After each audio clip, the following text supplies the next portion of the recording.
my guest is joining me right here at the table. He's Michael Ango. He's the partner tax advisory and regulatory services group at Anderson. That's Anderson in Nigeria. Yeah, Anderson in Nigeria. Yes. Welcome to, to you. Thank you for joining us. Good morning. Good morning. Yes. Now, let's get started. And let me start from this perspective. I don't know if you, I guess you were listening to me earlier. Some people are saying that Nigeria does not have a revenue problem, that what we have is a spending problem. What do you think? Do you think we have a revenue problem, do we have a spending, or we have both? On a lighter note, Yeah. why aren't we discussing the weather, traffic, or football? You know, I think that's the point. The budget is, you know, the lifeblood or the lifeline of the economy. And so when people talk about whether we have a spending or a revenue problem, I think they're just basically talking about, you know, how vital or how critical these issues are to the entire survival of the economy. I would give you, you know, an answer that you may not like. I'll say that Nigeria neither has a spending nor a revenue problem. We don't have a revenue problem, we don't have a spending problem. Yes. What we have is the issue of how to manage what we have and how to ensure that we extract the maximum that we can from our economy. And so let me answer you as a consultant now. Nigeria has the ability within its own borders to fund its budgets.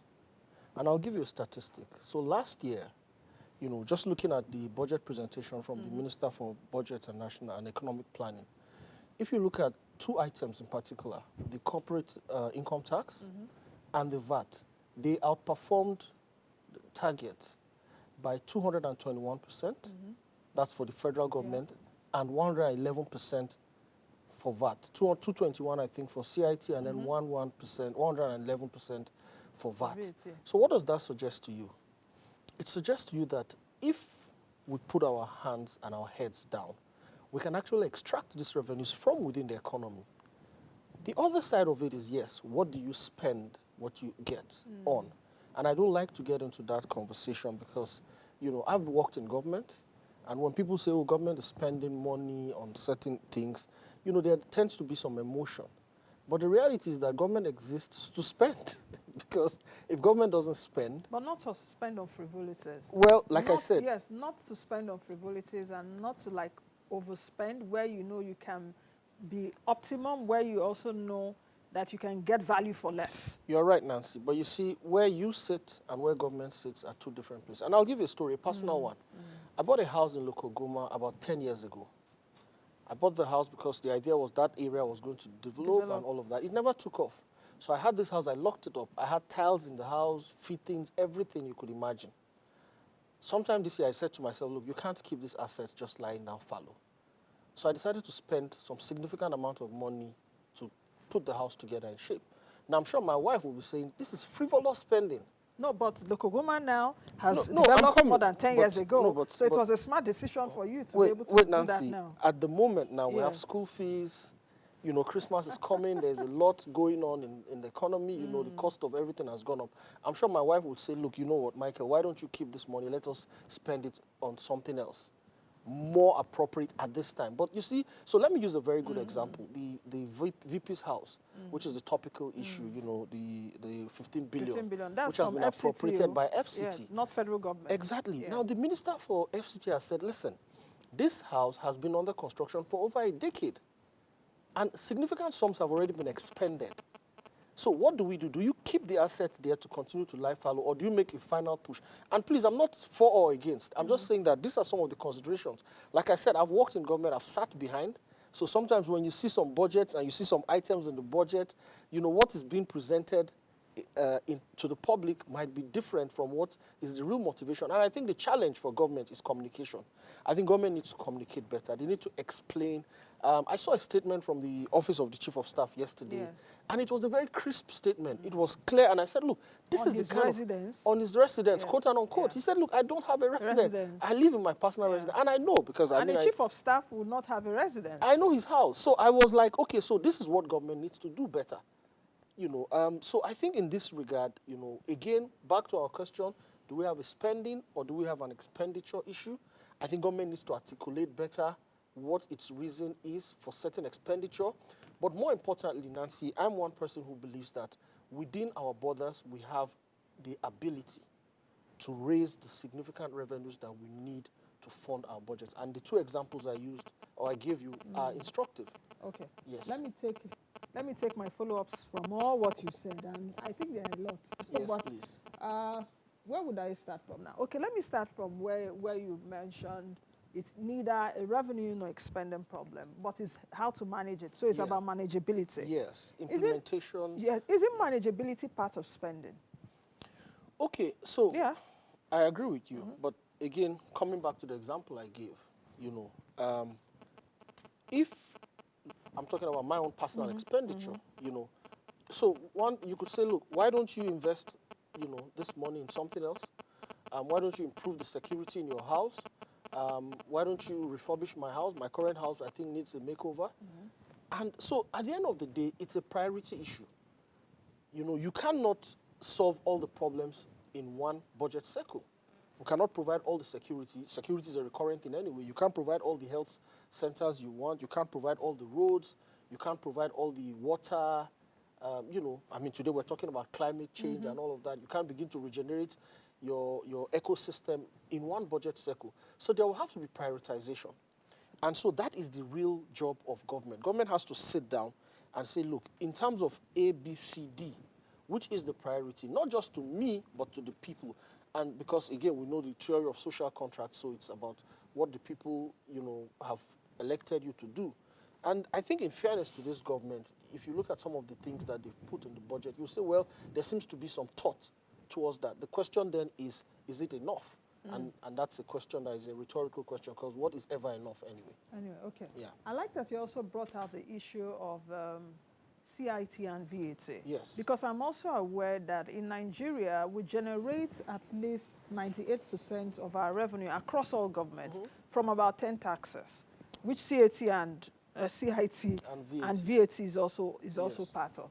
Now, what do you think about the Taiwo Yedele Committee? I've spoken to Taiwo a lot, many times. He's a friend of the house, And he's spoken to me about the reforms that he's making with his team, But what do you think in terms of streamlining our taxes? Because he also did tell me that we have over 62 official taxes. Yes. That means that we have more than 62, even close to 200 informal taxes. Possibly, depending on where you're coming from. Yes, where you're coming from. Do you think that we will be able to streamline taxes? Because taxes is also a major way of mobilizing revenue for government. Then we'll drill down further. All right, so one very important disclosure, I'm a member of Taiwo's committee. Yeah. Okay, so I think I need to let you know. So it's your work. How come I didn't know? Well, anyway. So in terms of streamlining, I do not think that anyone who is reasonable and who understands what the issues in Nigeria are today, especially around multiplicity of taxes, would be against the push to streamline taxes.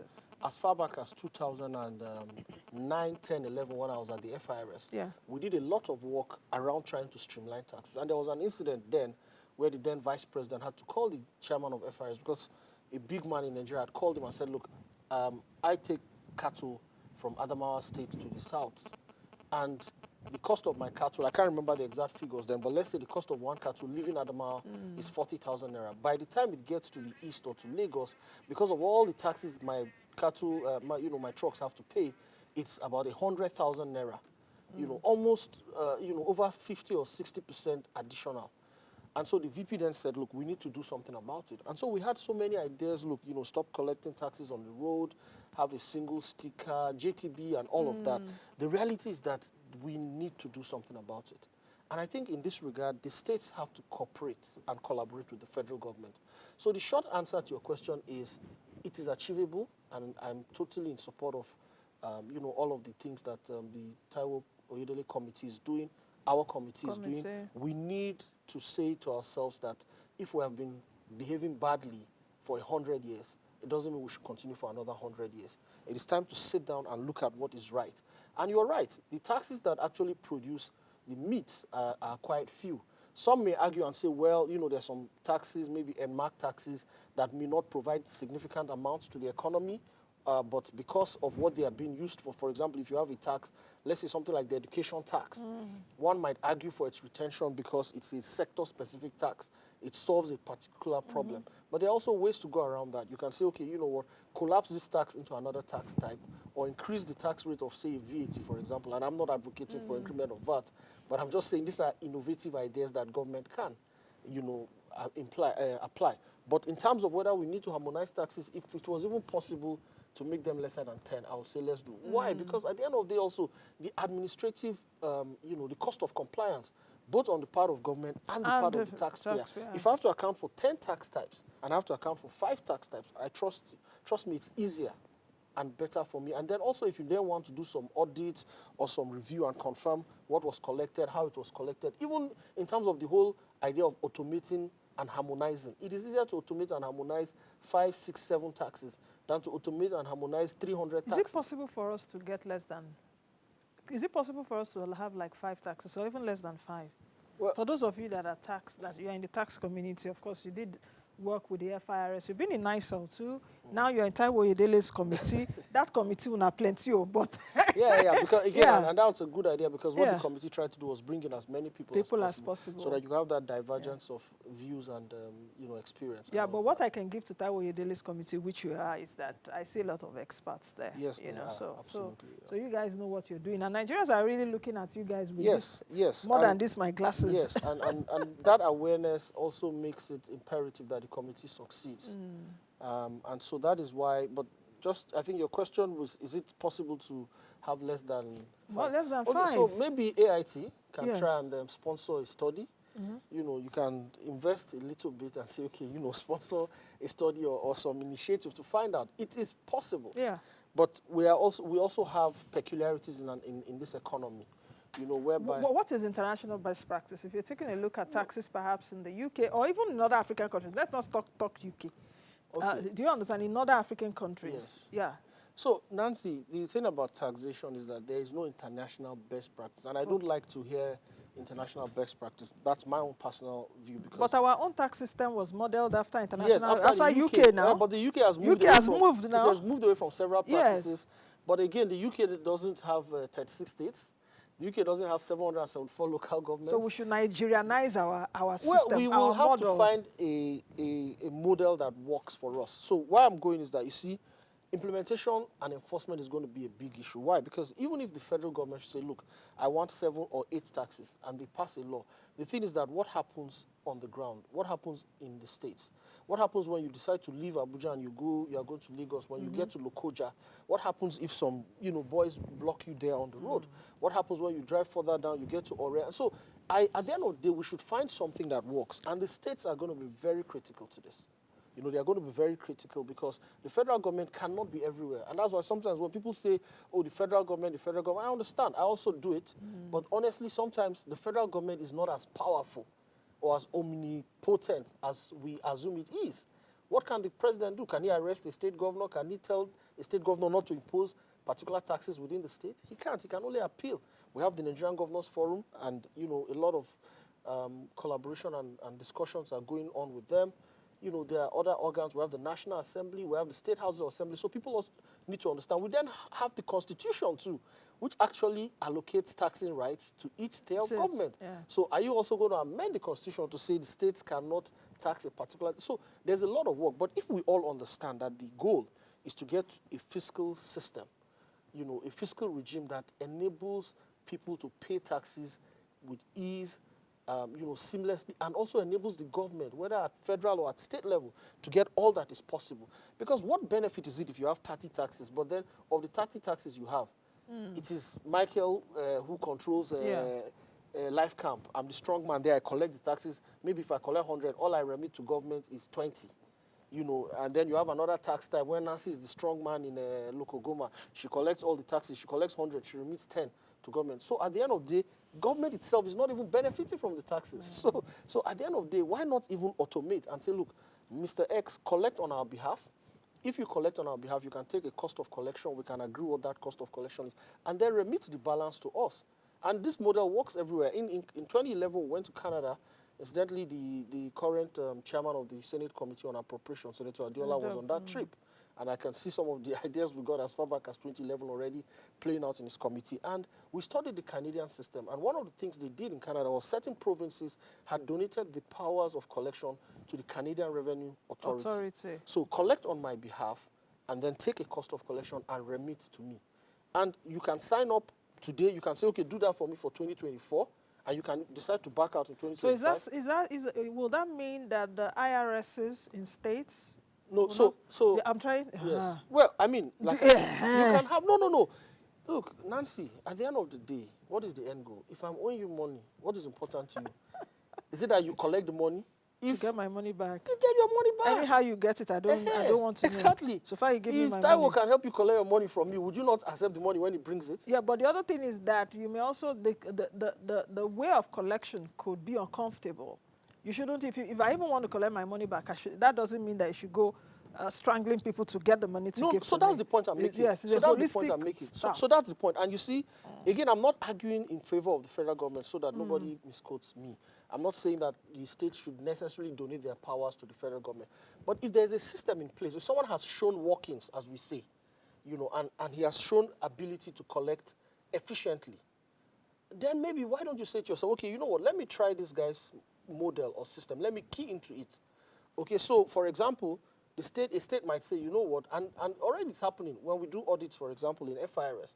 The FIRS, which is not supposed to collect or does not have the powers to collect personal income tax, but if the FIRS is auditing, say, a company in Delta State, it may then look at the personal income tax compliance of that company.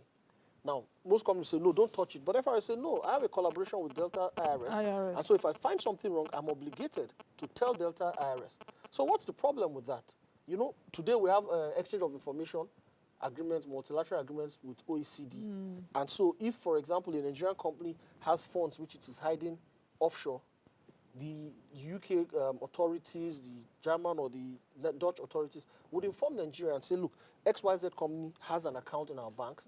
So FIRS would then say, have you paid taxes on this amount? How did they come in? And so at the end of the day, it's all about collaboration, cooperation, innovation.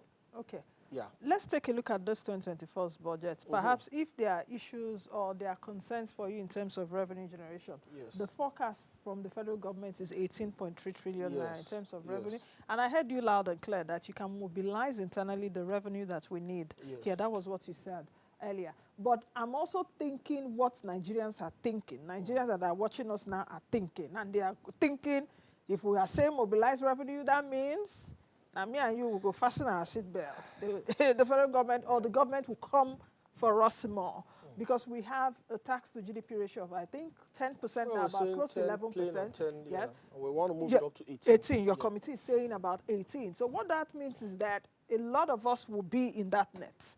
So how do we go about this? And is this achievable, really, this 18.3 trillion? Or do you think we also have the ability to make more? Okay, so make more, companies are closing down. Yeah, GSK, yes, GSK. These are companies you get tax from but now. They are not closing down because of tax, but anyway. No, but it's part. Yeah, your point is made. Federal government will lose that revenue. Your point is made. Your point is made. So, I think the first thing is let's just look at some of the parameters for the budget. So let us start from oil, which is really where a lot of things are not working as they should. So there's a budget benchmark of almost $78. I think 77.96. Yeah, and then they've said production of about 1.78 barrels per day. If you look at what happened in 2023, we had about average of 1.33. Now, I did hear you mentioning that Brent crude today is 75. Okay, fine, but the average for last year or for this year has been about 81. Thereabouts. So I think the challenge in that space is to say, okay, can we improve our production? Can we get as close as possible to our OPEC quota? In terms of what the crude price is, there's really nothing the federal government can do. So, and we don't want to hope that conflicts continue globally just so that the price of oil can go. So government needs to be clear about it. They need to allow, they need to do more in that space, in terms of incentivizing, new production and all of that. Now, when it comes to non-oil revenues, that is really where I think a lot of opportunity exists. And the opportunity is not tax. Nancy, it's not tax. let us start from one of the issues that has been mentioned, privatization, the government-owned enterprises. For me, I think that a lot can be done. One very quick place where we can go is our refineries. I did hear the the DG Budget Office speaking yesterday, and he said, well, the outgone administration had, in its wisdom, decided to not sell but refurbish. I would say that as soon as you get those things moving, or in a shape in which you think people will be interested in buying, I think sell them off. Sell them off. Those refineries are due for sale. I think most people will agree. So if you sell, two things will happen. One, you can raise quick revenue, and then two, you are able to then get people who are serious-minded, who have funding to come in and revive the refineries. So what will happen is that you don't have to import petrol and all of that. You save revenue. You save your forex. That's one area.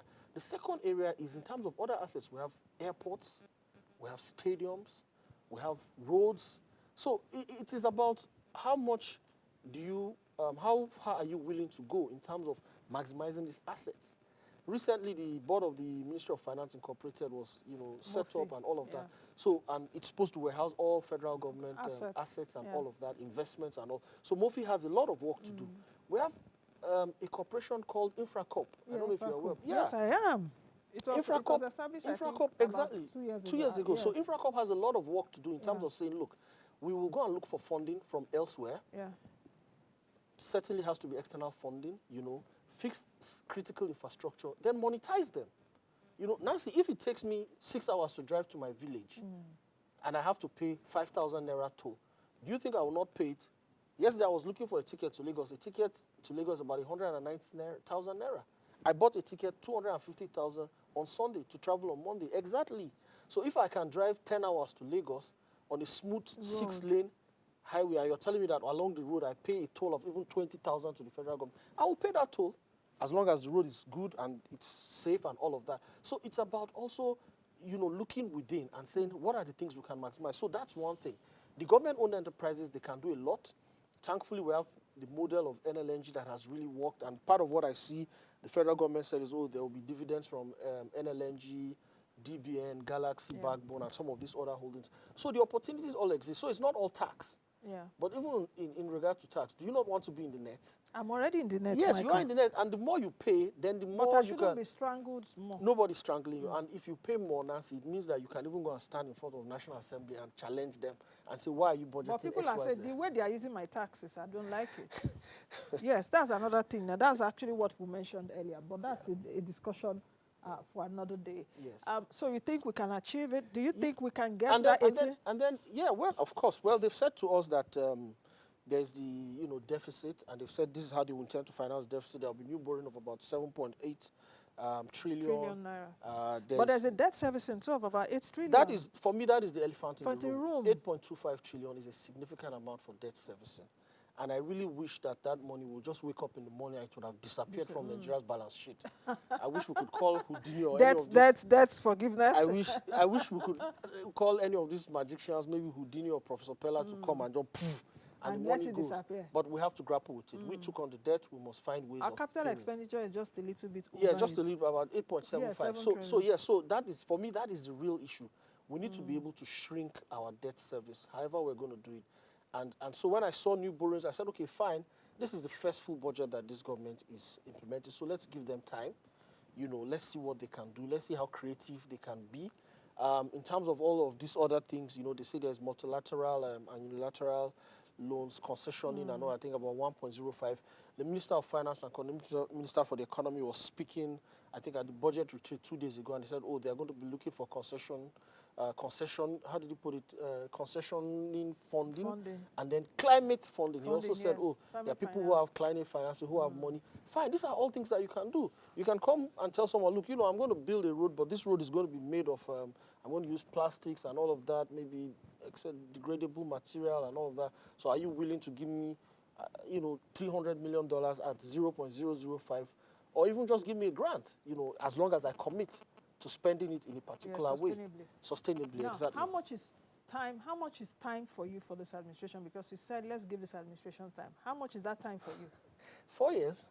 Yeah, they were elected for a 4-year period. Michael, No, isn't no, that, no, Nancy. You see, this no, is no, this is. Listen, let me put it. A government has no, I'm 4 talking years. about, yes, a government has 4 years, but you're Yes. saying let's give them time. Okay, let me coin the question another way. How much is the honeymoon time for this government? Nancy, I'm a football fan. Me too. In football, It's never 90, over 90 until the minutes, fat then you lady have extra sings. time, then you have It's penalty. never over until the fat lady sings. In 1999, you know, Manchester United, Bayern Munich, my cousin had already gone into the shower and given off hope. And I had to call him and say, Manchester United has equalized. Before he could wash his face and come out, I told him Manchester United has won. So, I mean, I understand what you're saying. Like, Yes. okay, at what time do we then begin to say, look, guys, what's happening? But I'll still say, look, it's a 4-year stretch. It's like a marathon. You know, let's watch it. Some things will happen right immediately. Some things may take some time. Okay. They will also need to learn the ropes. I mean, if you recall the Obasanjo regime of 1999 to 2004, it wasn't until the second term. Remember, Yeah, that we was got the started- debt funding when we started, since we had the pension reforms, we had the tax reforms, all of this kicked in. So what were they doing between 1999 and 2003? They were not sleeping. They were planning. I mean, now, of course, people are more aware. There's media, what do you call it, social media. People are more active. People want to take part, which is good. So I think the government needs to be on its toes. But for me, I'll say give them the 4 full years. Let's see what they can do. After 4 years, you can come back and mark their scripts. Yeah. Michael, we have 1 more minute. I'm looking at my time, No and I need to problem. ask you this question. Other presidents accompany, no, not other President Buhari, because he started the finance bill. Yes. We have a finance bill 2023, and I'm Yes. seeing that there's no noise around it because Yes. presidents like suspended. I didn't see a finance. I'm not seeing, or perhaps Yes. it could come a finance bill 2024 accompanying this budget. What do you Yes. think? No. And so, that comes with like incentives for companies yeah, and well, all so that. I'm not, okay, so the finance bill of 2019 was excellent. It was great. We had revived it. The last one was Abacha in 1996. Then we had 2020, 21. By the time we got to 2022, I now felt, look, we had started also becoming like, you know, you get a new toy, and then after a while, you just want every moment you're adding. So it's not a constitutional requirement that there must be a finance bill. In any case, do not forget that the government has set up a committee. That's the Presidential Committee on Fiscal Reforms. So let's give them time. The finance bill may come midstream. It doesn't have to come 1st of January. Even And it's not compulsory that it should come. It's not compulsory that it should come.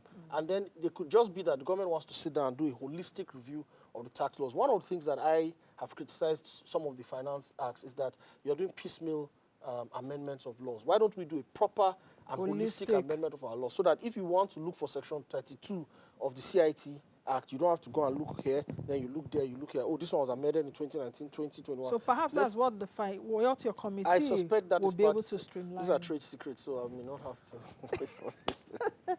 Thank you very much, Michael. I wish we had more time. It's just as if 35 minutes is over speaking with you right now. So we'll do this again. No problem. All Thank right. you very much. All right. It's a pleasure.